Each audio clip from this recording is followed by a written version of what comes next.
Setelah saya bayarin tuh anak yatim, saya bilang, ya sudah dek, nanti kamu nggak usah bayaran lagi, kakak yang bayarin. Insya Allah. Saya pulang. Saya pulang waktu itu saya sudah berubah jadi tukang fotokopi. Kerja di Uda Yasril, bantuin fotokopi.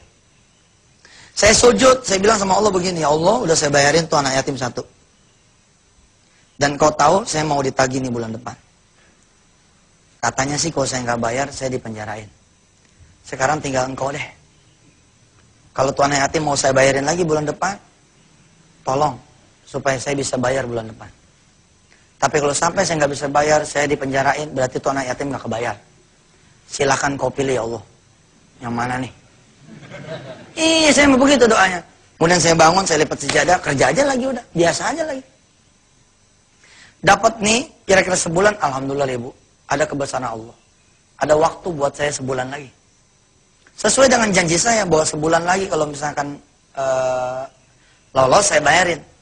Kemudian saya sujud lagi, saya bilang ya Allah mau saya tambahin nih yatimnya satu nih, barangkali ini kekuatannya kurang. Saya datang lagi tuh ke sekolah.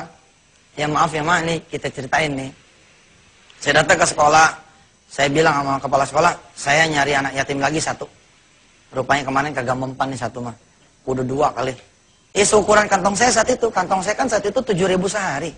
5.000 sehari, 10.000 sehari. Kalau orang yang penghasilannya 10.000 sehari, sedekah 30.000, itu gede banget. Tapi kalau ente pada gajinya 3-4 juta, sedekahnya sebulan 30, nah ini yang bakalan dikepruk sama Allah. Nah, saya datang ke sekolah itu.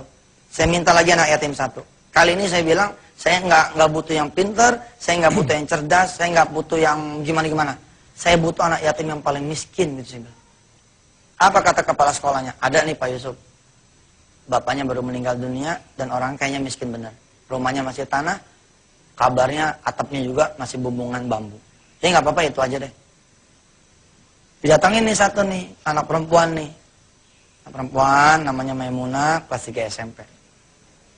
Di perjalanan dari kelas menuju ke kantor kepala sekolah godain saya. Apa kata kepala sekolah? Pak Yusuf, ini anak biar miskin tapi cakepnya mantap Pak Yusuf.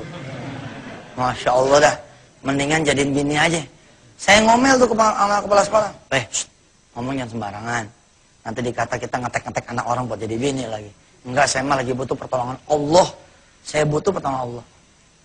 Datang nih anaknya nih. Begitu datang saya lihat, subhanallah emang bener cakep juga. Masya Allah. Ya dah, mudah-mudahan dah. Saya kasih tau sama dia, Dek, nanti bulan depan kakak yang bayar ya. Bilangin sama emak, kakak yang bayar. Di kemudian hari, malah anak itulah yang kemudian dihadiahkan sama Allah jadi istri saya. Beneran jadi istri saya. Kagak pakai nunggu dia selesai kelas 3 SMP. Saya kawinin aja udah. Alhamdulillah. Daripada ntar diambil orang lain ya kan. Wah, itu orangnya ada tuh. Ini saya bawa nih orangnya beneran.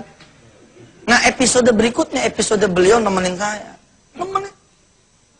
Kalau saya bangun duluan, saya bangunin dia. Kalau dia bangun duluan, dia bangunin saya. Kita janjian sholat duha, kita janjian sholat maghrib berjamaah. Kita baca Yasin, baca apa aja. Subhanallah. Dan emang nih, ini akan bikin enteng ibu dan bapak semua pemirsa di tanah air. Kalau ibu dan bapak punya pasangan yang sama-sama mengerti bahwa solusi itu ada di tangan Allah.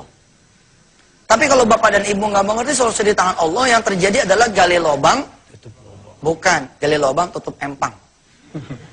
Bener. Kenapa? Nih kita punya tagihan nih, berapa? 1 juta. Tiba-tiba kita kemudian minjem sama orang, pakai bunga.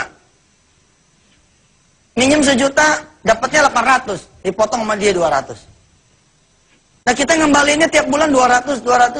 Coba, nggak kelar-kelar. Udah, pokoknya tabain aja. Mau diomelin kayak gimana, terima. Mau dipenjarain kayak gimana, terima. Emang udah nasib, kita nggak bayar, udah bayar. Pernah dengar nggak istilah pasang badan? Pasang badan udah.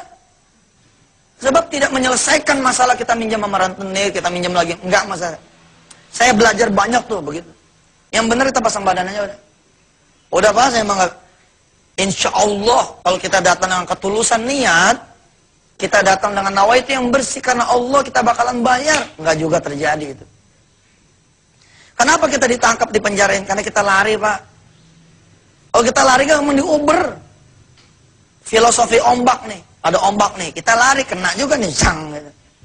Tapi kalau ada ombak, kita malah berdiri nantangin nih ombak, kita malah di atas ombak tuh. Begitu ombak nih kita tunggangin nih ombak. Begitu.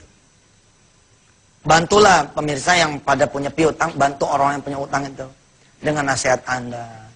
Jangan suruh dia bersedekah, insyaallah. Matematika sedekahnya begitu, ya. Katakanlah 100 juta. Ibu dan bapak sedekah 10 juta. Kalau tidak ada 10 juta, pakai barang-barang yang nilainya 10 juta. Kalau tidak ada juga, ngincer aja, jangan dari 10, ngincernya dari 1 juta. Kok 1 juta Ustaz? Iya, 1 juta buat ngelangkah kepada 10 juta. Ingat, begitu dapat 10 juta, kita sedekahin lagi supaya dapat yang 100. Kalau nggak ada yang 1 juta gimana? 100 ribu. 100 ribu ini bukan langsung ngetek ke 100 juta, tapi 100 ribu buat ke 10 juta. Apa ingat? Buat ke 1 juta. Kalau 1 juta dapat, ingat, sedekahin lagi. Kita masih main game nih, masih main catur. Langkahnya baru 1 langkah. Sedekahin, dapat 1 juta. Begitu 1 juta kita sedekahin, dapat 10 juta. 10 juta kita sedekahin, dapat 100 juta. Selesai. Nah, perjalanan dari 100 ribu ke 1 juta, dari 1 juta ke 10 juta, 10 juta ke 100 juta, emang mengharu biru, Pak. Ini bukan perjalanan yang ringan. Tapi kalau kita bersama Allah, Allah senantiasa akan kasih kita kemudahan. Wa may yattaqillah yaj'al lahu makhraja wa yarzuqhu min haitsu la yahtasib.